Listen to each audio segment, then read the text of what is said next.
Surprisingly, over 90% of viewers haven't subscribed yet. If you're enjoying the content, hit that subscribe button. It motivates us to keep creating and helps us never miss an upload. When I married Claire, I thought we had the kind of marriage that could survive anything. We were not perfect, but we shared years of trust, laughter, and the comfort of knowing someone always had your back. We raised a daughter, built a home, and tried to keep the spark alive despite the grind of daily life. I worked steady hours in operations, and Claire worked in marketing. She was ambitious, sharp, and always pushing herself to climb higher. For years, it worked. I trusted her completely, and that trust felt unshakable. But then the late nights began. At first, it seemed harmless. She said her office had picked up a major client, and the deadlines were brutal. She left earlier in the mornings, came home later in the evenings, and spent weekends glued to her laptop. I told myself it was temporary, just part of her career. We all go through seasons of long hours, and she had supported me when I worked overtime in the past. Still, something felt different. The phone calls that ended abruptly when I walked into the room. The way she carried her phone everywhere, never letting it sit unattended, always face down on the table. She bought new clothes she never wore around me, dresses that didn't quite fit the excuse of work dinners. I noticed, but I tried to ignore it. I reminded myself not to be paranoid. One night, I was putting away the laundry when I noticed her purse tipped slightly open on the bed. I reached in to pull out a receipt that had fallen halfway out. As I did, my hand brushed against something unexpected. Not her usual phone. That was sitting right there on the nightstand. No, this was another device, a smaller, older phone, hidden deep inside the purse beneath her makeup bag.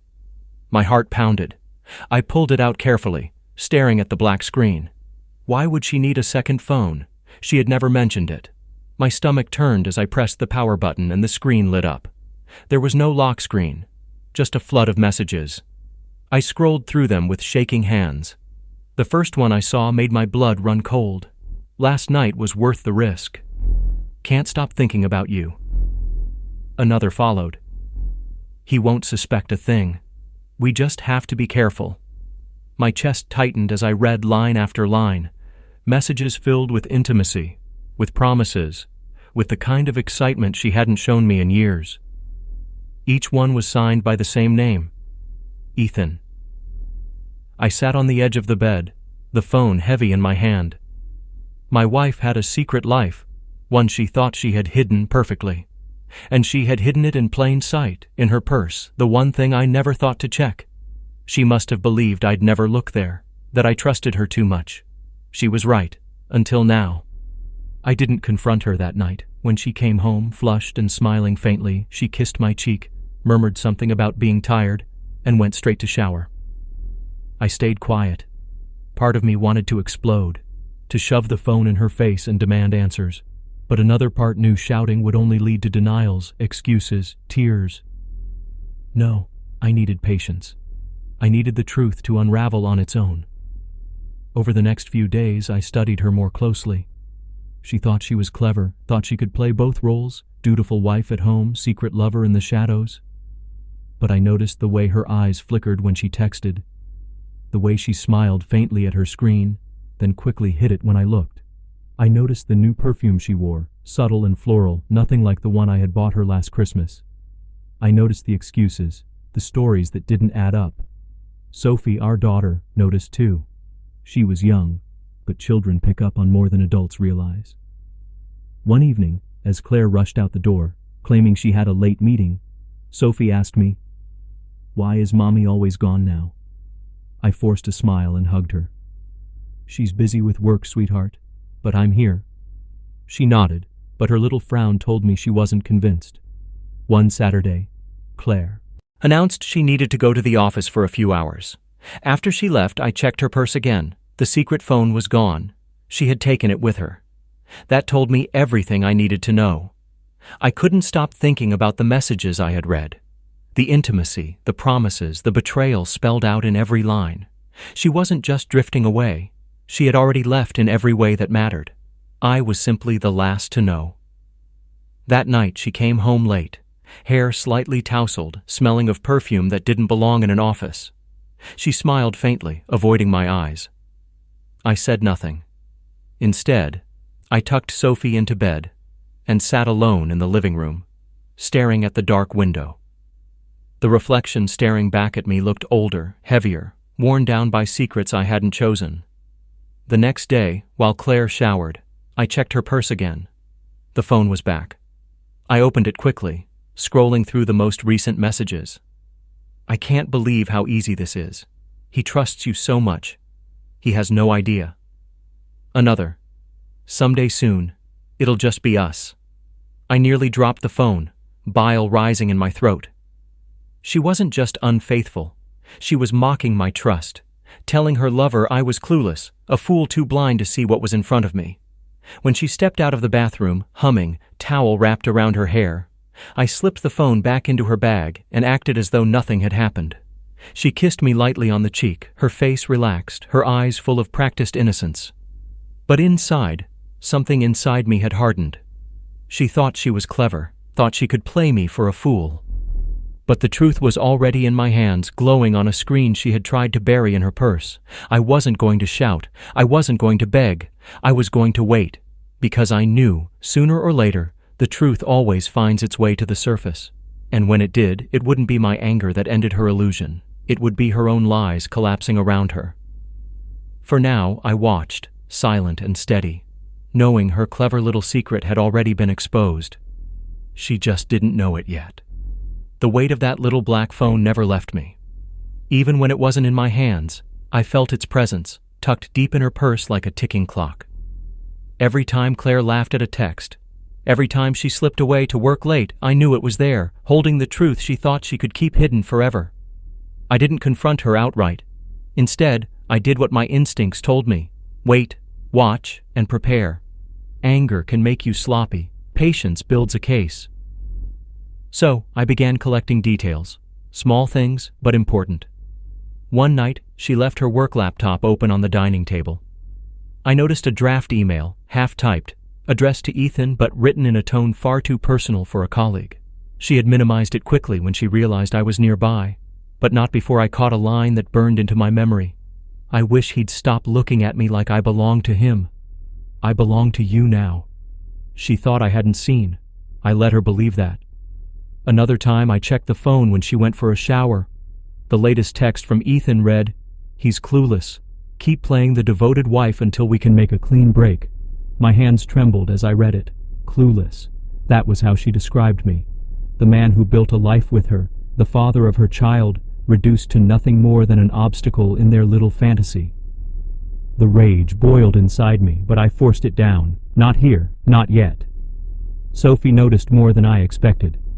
Children always do. One evening, while Claire claimed she had to stay at the office late, Sophie and I had dinner together, just the two of us. She pushed peas around her plate, then looked up at me with a seriousness too heavy for her young face. "Daddy," she asked quietly, "why does Mommy smile at her phone more than she smiles at us?" I froze, searching for words. "What do you mean?" I asked softly. "She's always laughing at messages. But when we're talking to her, she looks bored." Sophie's little brow furrowed. "It's like she wants to be somewhere else." I reached across the table, squeezing her hand. "You don't need to worry about that, sweetheart. I'm here. I'm not going anywhere." She nodded, but her eyes told me she already knew more than she should. A week later, the school held a small art showcase. Parents were invited to come see their children's work. Sophie had drawn our house.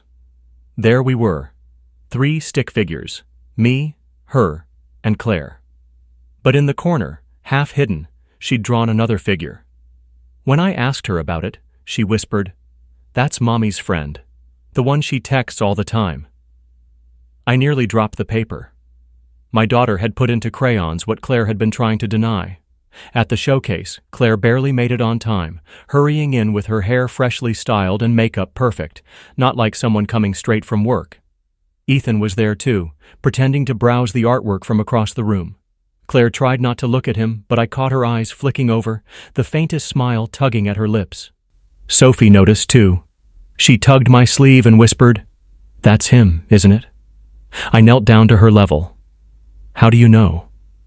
"Because Mommy's face changes when he's around," she said simply. "But it doesn't change like that for you." Out of the mouths of children comes truth sharper than any knife.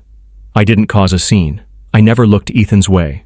Instead, I clapped for Sophie's artwork, took her hand, and walked out with my head held high. But inside, I knew the moment was coming soon.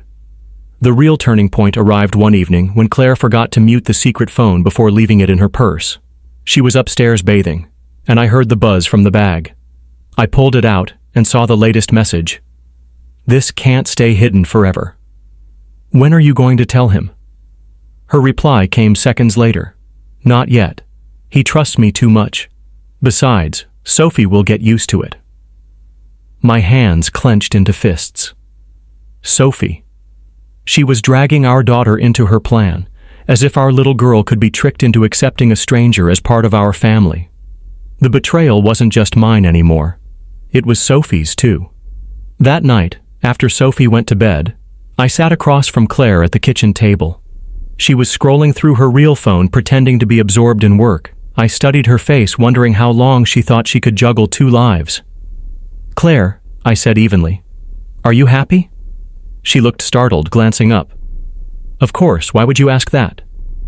You don't laugh with me anymore, I said softly. You don't look at me the way you used to. Her eyes flickered, just for a moment, then steadied. It's just stress. Work is exhausting. I nodded slowly. If that's true, then I hope you find the peace you're looking for. But Sophie and I, we're steady. We're real. For a second, guilt flashed across her face, but she quickly covered it with a smile. You worry too much, she said, rising from the table. But I wasn't worrying. I was waiting. The unraveling came faster than I expected. A week later, Sophie had her spring performance at school. She had been practicing her lines for days, so excited for us both to be there. I promised her I wouldn't miss it, and she begged Claire for the same promise. Claire swore she'd come. The night of the performance, Sophie scanned the crowd, beaming when she saw me. But as the minutes ticked by, the seat next to me remained empty. Claire never showed. Sophie performed beautifully anyway. But when the curtain fell, her eyes searched the audience desperately. She saw only me. Later, as we walked to the car, Claire's car pulled up outside the school. She stepped out, her hair tousled, her perfume heavy. Sophie froze, then whispered, "She wasn't at work." Claire knelt, reaching for her. "I'm so sorry, sweetheart. I just got—" But Sophie pulled back, shaking her head. "You lied. You were with him." Claire's face went white. "No, you missed my show," Sophie said firmly. "Daddy didn't. He's here. You're not." Her little voice cut through the night, louder than any scream could have. I stood behind her, silent. Claire looked at me, tears welling in her eyes, but I didn't speak. I didn't need to.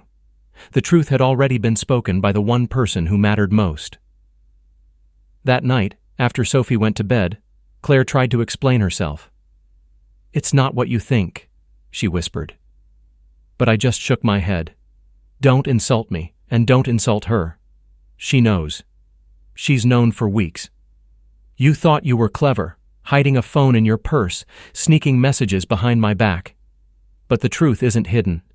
It's been sitting at our table, asking why her mother smiles more at her phone than at her family." She broke then, sobbing into her hands. But I felt no satisfaction, no anger either, just a hollow clarity. The revenge had already happened. She thought she could hide her betrayal in secret texts, in late nights, in a second phone buried at the bottom of her bag. But she hadn't hidden it from the one person who mattered most. Our daughter had seen the truth before she ever admitted it. And in that truth, Claire's perfect illusion was already collapsing. The night Sophie told Claire, "You were with him. You missed my show. Daddy didn't." Something irreversible shifted in our home. There was no storm of shouting, no slammed doors, no thrown objects, just silence. The kind of silence that doesn't pass. It settles. Claire moved through the following days like a ghost. She still left for late meetings, but now she carried the guilt with her. She avoided Sophie's questions, avoided my eyes, avoided mirrors, it seemed. The weight of her daughter's words had done more damage than any accusation from me ever could. She could deny me, gaslight me, spin stories for me. But she couldn't lie to her own child. I didn't push her. I didn't demand confessions or apologies. I had already decided. My revenge wouldn't be a screaming match. It would be her own reflection staring back at her, showing her what she'd lost without me ever lifting my voice. The unraveling came fast after that. One evening, Sophie and I were playing a board game in the living room when Claire's secret phone buzzed in her purse. She jumped up to grab it, but I was quicker. I didn't even unlock it this time. I just held it up and said, "It's ringing again." Her face went pale. She reached for it, but I didn't hand it over. Sophie watched silently, her little eyes sharp and knowing. Claire's lips trembled. "Please," she whispered, "don't do this in front of her." I set the phone on the table between us. Why not? She already knows. The silence stretched, broken only by the ticking clock. Claire grabbed the phone and ran upstairs, slamming the bedroom door. Sophie looked at me and asked softly, "Is Mommy leaving?" I took a deep breath and pulled her onto my lap. "I don't know yet, sweetheart, but I do know this. No matter what happens, I'll never leave you." She nodded firmly. "Good. Because you're my real family." That night, I heard muffled sobs behind the bedroom door. I didn't go in. She had built this world. Let her sit in it. A week later, her fantasy finally collapsed. Claire came home late, eyes red, shoulders slumped. She dropped her purse on the floor and whispered, "He's done. He doesn't want this anymore." I didn't move from the couch. I just looked at her. "You mean Ethan?" Her lip quivered. She nodded. "He said it was too messy, too complicated. He said I was supposed to leave you by now, but—" She trailed off, tears spilling down her cheeks. I almost laughed, not out of humor, but out of the bitter irony. She had destroyed her marriage, her daughter's trust, her own peace, for a man who dropped her the moment things became inconvenient. Sophie appeared at the top of the stairs, clutching her stuffed rabbit. She looked at her mother and asked in a trembling voice, "Did he leave you too?" Claire broke completely then, collapsing into sobs on the floor. Sophie's face was unreadable, far too calm for her age. She came down the stairs, took my hand, and said, "Let's go to bed, Daddy. She needs to figure it out." I carried Sophie upstairs, leaving Claire in her heap of tears. The next morning, Claire tried to fix what she had shattered. She made pancakes, smiling too brightly, her voice too high. Sophie picked at her plate and finally said, "You can't fix it with food. You lied, and you left even when you were still here." Claire's smile crumbled. She dropped the spatula and sat at the table, burying her face in her hands. "I'm so sorry," she whispered. Sophie looked at me, not at her, and asked, "Are we going to be okay?" I squeezed her hand. "Yes, sweetheart. We already are." Within weeks, Claire moved into an apartment across town. She begged me not to hate her, begged Sophie to forgive her. I didn't hate her. I felt nothing at all. My silence was louder than hatred could ever be. Sophie, though, was colder. She agreed to see her mother, but she made her feelings known. One evening during a custody exchange, Claire knelt down and said, "I'm still your mom, don't you forget that." Sophie pulled back, her small face serious. "I didn't forget, but you forgot first." Claire burst into tears. I didn't comfort her. That wasn't my job anymore. The months rolled on. Divorce papers were signed, custody agreements filed. Claire tried to repair things with Sophie, bringing gifts, planning outings. Sophie tolerated it, but the bond was different now. Trust once broken doesn't return so easily. One night, as I tucked Sophie into bed, she asked, "Daddy, do you think Mommy will ever stop lying?" I kissed her forehead. "I hope so. But even if she doesn't, we'll be okay. Because we have the truth." She smiled faintly. "That's why you're my real family." And there it was, the quiet victory. Not fireworks, not shouting, not revenge served hot and loud. Just truth. Claire had thought she was clever, hiding a second phone, juggling two lives. She thought she could replace loyalty with excitement, commitment with secrecy. But in the end, it wasn't me who exposed her. It was Sophie. Our daughter saw through the lies before Claire ever admitted them. That was my revenge. Not slamming doors, not dramatic confrontations, not humiliating her in public. It was letting her own lies collapse around her, letting her daughter speak the truth she tried so hard to hide. Years from now, Sophie will remember who stayed, who showed up, who told the truth. And Claire, she'll remember the silence, the look in her daughter's eyes, the sound of her small voice saying, "You forgot first." That silence will echo louder than any words I could ever speak. And that was enough.